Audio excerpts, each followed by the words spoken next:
Welcome to Revenue Mind, where revenue leaders get real about mental health. I'm Jolie. Stick around for honest stories, practical insights, and why well-being is the real bottom line. Let's dive in. Hey everyone, welcome to Revenue Mind, a podcast where revenue leaders talk all things mental health. I'm Jolie, your host, and with us is Ché. Welcome. Thank you so much for being on here. It's been interesting, going through, I think I'm on my 17th or 18th episode. But what's been really cool is everyone has a different perspective, but there's a lot of similarities in what they're struggling with. And I think actually what was really cool is I was talking to a podcast guest and someone listened to it and said, "Hey, I'm struggling with the same thing." And I connected him to the podcast and they had a conversation. So like that's the power of, I think, what this movement is. And I really appreciate your posts. I mean, you're so open, and that's why I reached out to you. And so thank you so much for coming on. A few questions for you. So what was the exact moment you realized the always on culture was unsustainable for you? Yeah, I would say that was a fairly recent, I wouldn't say epiphany. It was more of a shock in the face. My kids I've got three kids, my son who's 9 years old, and I've got twin girls that are 6 years old. They called a family meeting. And in that family meeting, they wanted to air out their grievances. And what they wanted to talk to me about was that they felt like they weren't getting enough of me. Some context for you is, I work at Google. I work on Android marketing. It's very, very fast paced. There's a lot of stuff that's happening. And in my role, I deal with partner management, which requires me to travel quite a bit, both domestically and internationally. So, there was a period of time where I was like traveling like every other week. And my kids basically sat me down and said that, "Dad, we love you. We love that you get to do all these cool things in your job. You get to travel. You've gotten promoted. Like all those things are really great for you, but it's almost coming at an expense to spending time with us." And that was a big like wake up call for me that I kind of already knew this already, that the pace that I was moving was just like not sustainable. But I felt like I was doing this in the greater service of trying to provide for my family, that being my North Star, where I didn't take time to understand that, yes, that's also important, but they also need my time too. They need me to be leaned in. They need me to not be distracted by an email that's coming through. They want really good quality time with me. And that was something that I will admit that in the year and a half, I wasn't able to do that for them in a meaningful way. And so that for me was a moment of just like total clarity around I need to do something different and I need to do something different now. First of all, that is so brave of you to talk about that openly Yeah. because we all, not all of us, but a lot of us are guilty of it, including myself. Building this podcast and some subsequent things that are coming from it, I would wake up at 5 a.m., be at my computer for hours upon hours, trying to, quote unquote, make it. And we get so isolated and we're not present with the people that matter. Actually, I talked with someone the other day, and it's basically like, what are we going to remember on our deathbeds? Yeah.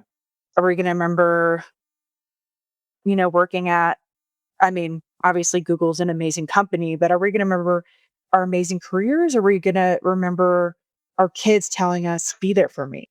Right. And then you are. Like that's the kind of stuff I would remember personally. I mean, Yeah. the fact that your kids stood up to you is amazing. Like I'd be like, I raised you right.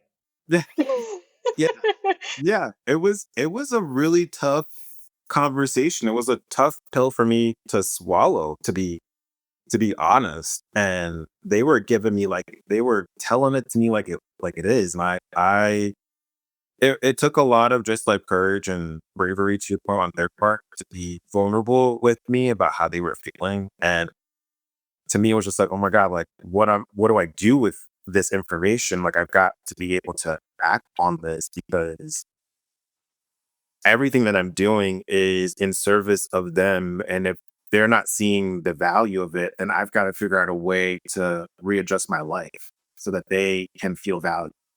Thank you so much for sharing. Really appreciate it. Your openness is just really inspiring. Just pivoting a little bit, when partner expectations start piling up, how do you remind yourself you're a whole person, not just a work unit? Yeah, that's a really good question. And the one thing that I tend to go back to, or the one statement that I tend to go back to a lot is that we're not saving lives here at all. Like that is their period. Stop. At the end of the day, like I'm not in a career that's specifically curing cancer or ending poverty at all.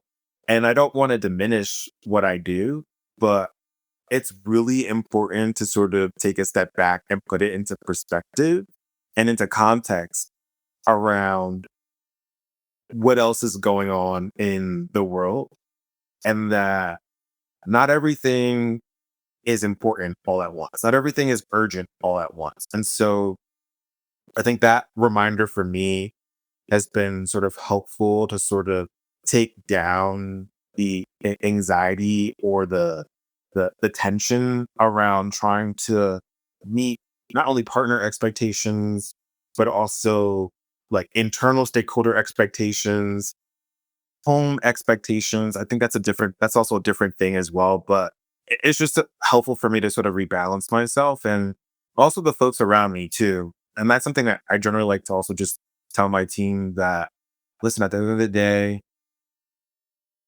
all we're doing is making a lot of other people a lot of money. That's truly it at the end of the day. And so we're not saving anyone's life.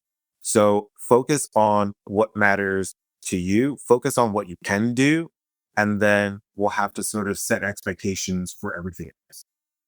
Yeah, I totally agree. I actually had a post on LinkedIn a while back, and it was takeaways from all my conversations at Revenue Mind over the past year. And the consensus is we are all so stressed for being in tech. Have you interviewed with a lot of other tech folks? Oh, yeah, yeah. A lot of CEOs, founders of B2B SaaS companies. Gotcha. Got it. Got it. Yeah.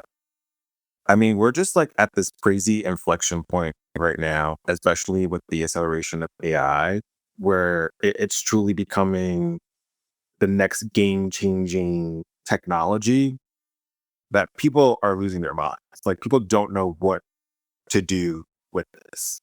And when that happens, I think we tend to kind of want to try to do everything all at once and kind of see and figure out what works. And so what I've been trying to sort of instill just across my team is the area of just like focus right now, because at the pace that we're moving is quite frankly not sustainable. And we've got to figure out how to sort of refocus our energies on opportunities that are going to be longer term big bets for us that make sense for us as an organization, but obviously for the consumer as well. I think that's obviously the number one thing is like we've got to make sure that we're building products that are helpful to consumers, but the way that we get there sometimes can be a little bit messy. And so I think in this dawn of AI, there's just a lot of unknowns, but I think we're all trying to tackle this with the best of intent and in the best possible way with the limited knowledge that we have. But I'm hopeful, but at the same time, I've got to also create a space where I can just sort of protect my own personal boundaries as we're entering into this like very uncharted territory. Yeah, for sure. I mean, it's funny, but not funny. I feel like AI, Claude, ChatGPT, Gemini, insert here, has lowered my IQ. You think so? I actually think I got dumber. Okay. I think fair point. The way that I look at it, it's saving me time for doing things that would have taken me forever to do. And that is then allowing me to then focus on other things that I actually really enjoy doing. And so I kind of look at it as like my little secret superpower in a way of being able to, quite frankly, be the people giving people the perception that I'm the Energizer Bunny, which, that's another thing. But yeah, I think it is helpful in the sense of, giving you that space to then allow you to be able to focus on other activities that you really enjoy, like doing this podcast. For sure. It's interesting, and I really agree with that. I mean, I was half joking, but I really do feel like it's also forced us to be more creative Yeah. and more strategic. Yeah. And even though, like, for example, I used to use it to decipher documents. This was like hundreds and hundreds and hundreds of documents. Yeah. We can't garner insights from that. Like it's impossible. It would take us probably a few months, but now you can get the insights and then you can, quote unquote, to your point, be the energizer bunny because you have the insights to create the strategy or the campaign or, whatever you need to do. And then you don't need to sweat the small stuff. Yeah. That's exactly right. I think Ariana Huffington, she like said this really eloquently as well. And I'm probably gonna fuck with this, but I think we should start reframing how we think about AI in terms of what it means from a deficit standpoint. But like, how can AI help us be better humans? You know what I mean? And and I think there's just so much untapped potential there that we're just at the very tip of the iceberg, to be quite honest. And so I'm personally excited about what that looks like in the future. I know some people are scared about that, but like this is where everything is heading. And so it's a matter of just trying to figure out how this is going to be able to benefit mankind. For sure. I think using it as a tool and not a crutch. Yeah, exactly. And that's what it is at the end of the day. I was leaning on it too heavily. Yeah. And I mean, this is like a total blunder, but it started doing work for me. I wouldn't even read it. I wouldn't even read the work. And that's something where I think it can really cause laziness. Mm, If you have the perfect input into AI, especially like ChatGPT Pro, yeah. it can spit out a perfect answer. And that's what scares me. Because it's like, where do we come in? Yeah. Yeah. So that's a little scary, but Yeah, I think it's good that like you're also just sort of acknowledging the role that AI should serve for you and where you want to draw the line. And I think everyone should sort of have that as a helpful sort of guide for them as well. yeah, I really think that we're all discovering what line works for us and what boundaries work for us. Speaking of boundaries, after taking a month off, what unexpected boundary did you set that shifted your work life balance? Yeah. So going back to the meeting that I had with my kids, where they just like, Dad, like, we need to see more. And I was kind of um spiraling a little bit from that and trying to figure out at least what is something that I can do tangibly right now that can just drive some immediate impact. I know what we're working through is longer term changes in behavior. And so what I did was I was just upfront and vulnerable with my manager and my leadership chain around these are things that I were already feeling. So already, like my kids just gave me the voice to articulate it in a way that was really ringing the alarm bells. And so I let my manager know that like, hey, like I need some time off. Like I need to take this step back from work and be able to recalibrate where I'm putting my time right now, and that my kids are the focus for me, like the 100% focus for me right now. So I can't get my best at work right now, knowing that there is like a mini crisis for me at home. And so I was met with so much support and positivity around that, that my manager, his manager, and going up the chain were totally fine with me just literally without a weaker, like giving them like a weaker, less than a week notice, like taking a month off so that I could just be able to reset things at home and, spend that time with the kids in a way that was meaningful and that was not distracted by any sort of work deliverables or expectations. And that to me was an incredible gift that I could just do. And coming back to work, I think because I was so upfront around why I needed that time, that in itself inherently created the boundary that I needed for folks to know that I've got to recalibrate a bit, even coming back. And that, I can't be taking calls at crazy odd times of the hours because we're a global team. And so, we work with everywhere and everyone across the world. And so I'll be meetings late at night with APAC and sometimes early meetings with EMEA. And I've got to find a way to do that that's more sustainable. And so blocking off like clear times within my calendar that I can just make sure that I'm using to focus for family time became something that everyone knew was just important for me. That's really enlightening. And I think a lot of our listeners are really going to resonate with that. Something that resonated with me is I feel like, I mean, I don't want to make an assumption, but did you feel like you came back stronger at work because you had that reset?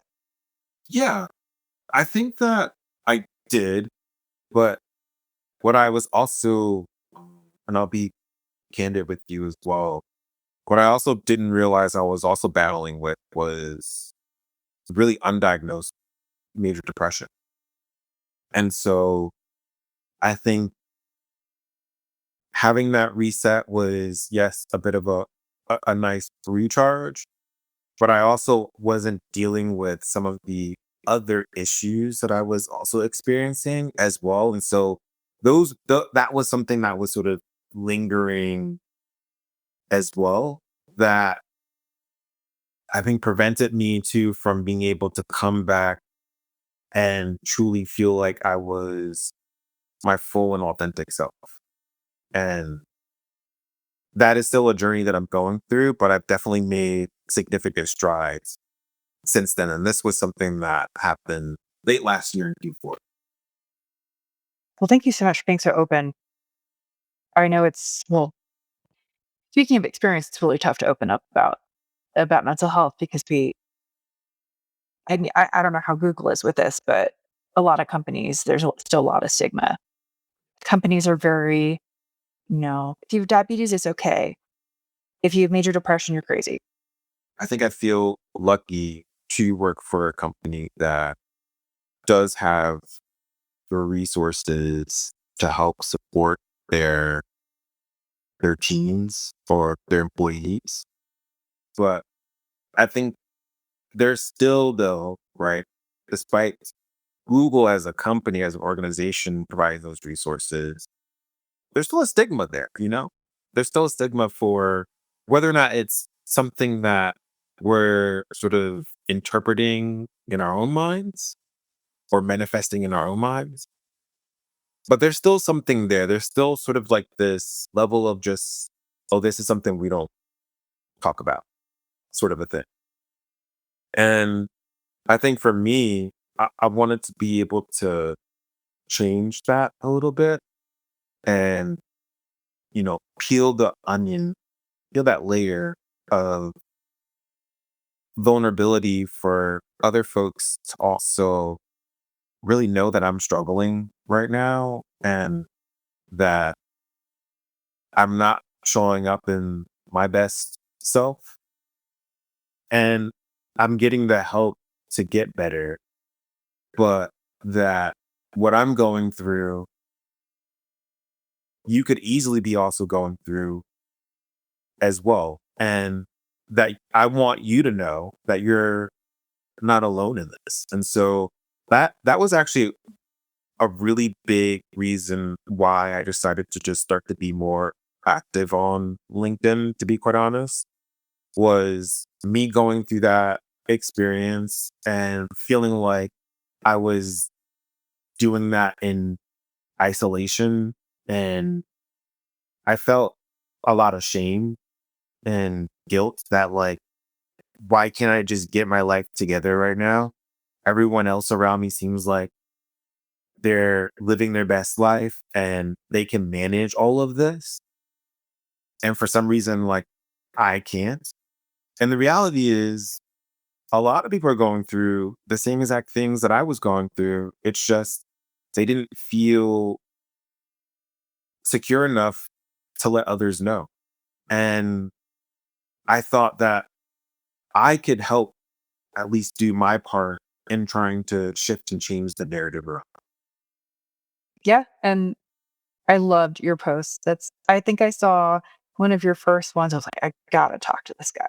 And it was not because of Google. Yeah, yeah, yeah. It was like you really had some great insights, and it is honestly, I haven't even posted about that. So the fact that, Yeah. you did is awesome. If you don't mind me asking, and let me know if you don't feel comfortable answering this, but what has your journey with depression looked like? Yeah. Um, it's been a ongoing journey. I got to a place late last year, early this year, where I effectively like hit rock bottom and I couldn't even like recognize myself in the mirror and things that I could once tolerate, I couldn't anymore. My thought processes were just like everywhere. And it just got to a place where I needed to be hospitalized. Like I needed to go into inpatient care and completely disconnect myself from the world and focus on my mental health because it was getting that bad. It was that bad. And that was the best thing that I could have ever done for myself. I even walked into inpatient behavioral health care with all of these different misconceptions around the facility and the people that were there that I had to really catch myself. You know what I mean? Like, even me at my lowest point, I still felt like I was still better than the people that were here. And that was such a crazy bias. And that I just had to kind of really quickly reframe because these were people who were struggling just like me, who are human just like me. Yes, we might come from different circumstances, but we're still here. That was like really leveling for me, to be honest. And so it created an opportunity for me to just connect with people that I probably wouldn't interact with on a day to day basis and to truly learn from their experiences because we all have something valuable to teach each other, no matter where you are, no matter what your walk of life looks like. And so that was a game changing, life changing experience for me to give me the space and the time to unpack my feelings and the state that I was in. There was like zero distractions. I had to basically hand in my cell phone, like no one can get in contact with me. our days were very structured. There was limited TV time. So a lot of it was just really self reflection, journaling, doing music therapy, talking to other people. It was the best thing that I could have ever done. And also just being able to be put on the right medication. And I will just say that I'm a big proponent of medication, and that for me it was just what I needed and a game changer for me to be able to manage through my own personal depression. And going through that experience and having medication plus the outpatient tools that were also readily available to me as well, doing a lot of group therapy work, gave me such a different view and perspective on life. I honestly felt like in those few months, I felt reborn in a way, that I was emerging as a different version of myself that I didn't recognize, but in a better way than I was before. I think it gives us this sort of empathy that not a lot of people have. Yeah. And we just understand how crazy life can be. I won't get into the whole story, but I was 20, so I'm 33 now, so 13 years ago. Yeah. And I I needed help and was hospitalized against my will. Yeah. Because they thought I wasn't actually suicidal, but I said I didn't feel safe. Yeah. So that was their correlation with suicide. But it was the best thing that ever happened to me as well. I was only there for 2 days because my mom pulled me out, so I didn't go on my record. But she's like, "I am coming up." She took, like, the next flight the next day. Really? She was on it. I think in LCSW, she a licensed counselor, she's like, "I am no, this is not happening." But, yeah, it was a 13-year journey, and it's funny, I was talking to my fiancé, and he said it's not like it stops. It doesn't stop. It does not stop. I Yes. kept think exactly. I kept thinking, "I'm gonna take this medication and go to this amount of therapy and do this, and this, and then one day I'm gonna reach my pinnacle and be perfectly fine." No, that is not how it works. So last question before we get all the details on how people can find you if they have questions or anything like that. We talked previously when we did the prep form, and I got this insight from you. So when you say this too shall pass, what mental health habit helps you turn stress into a growth opportunity? So, like I said, going through inpatient behavioral health care, I think that allowed me to pick up some really good tools for myself and to also try to contextualize my situation too. Like, I had the benefit of not having a lot of outside noise. And so I could just really take the time to self reflect. And some of the things that I pulled from that were positive affirmations. And so they gave me like this list of affirmations that I have right now that I go to and I look at when I need to help rebalance myself. Journaling has been something that has also been important for me as well. And so I use this app just called the Journal, right? And it just gives me these prompts every day to just give me reminders around gratitude and what are the things that I learned today about myself, and yeah, like what I'm grateful for. And so those are things that I just need like constant reminders for, because I can just get so caught up into myself and again the day-to-day of things that I forget to acknowledge the privilege of the life that I have, that I'm living what was once a dream for me, you know? And that I just need to be able to recognize that and to find grace and happiness in that in moments where it might just be really hard to do that. Another thing too that I've also just used as well is I've got this like repository bank of just projects that I've done that have been growth projects for me, emails of kudos and thank yous that I've gotten as well from other people. And I got this honestly from another Googler who told me they do this, and it's something that I've just now started to do as well. But I kind of just saved those away, and I took them away, and I love to just refer back to those things as just a reminder for myself around challenges that I've gone through, like really complicated things that I've been able to do, as a reminder for myself that I can do those things. And this is also going to create a growth limit for me.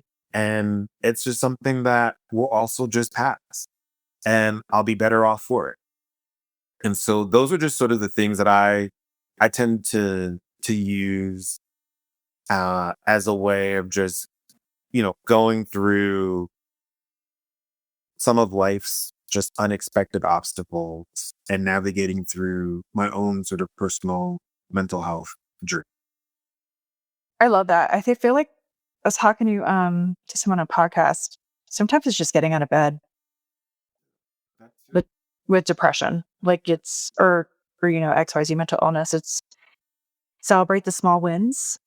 For me, I have a spectrum, but when I'm on one side of the spectrum, I see the world in gray, Yeah. and it's so hard to be positive. Yeah. It's just so hard. So the fact, like the make your bed analogy, like that's a win. That's a huge one. That was something we like during group work, we talked about that. Like just even being able to just do basic hygiene, like brushing your teeth, like that came up in group and I was just like, oh, like, yeah, like when you're not in your best self, like just doing those little things can be so difficult. So, you know,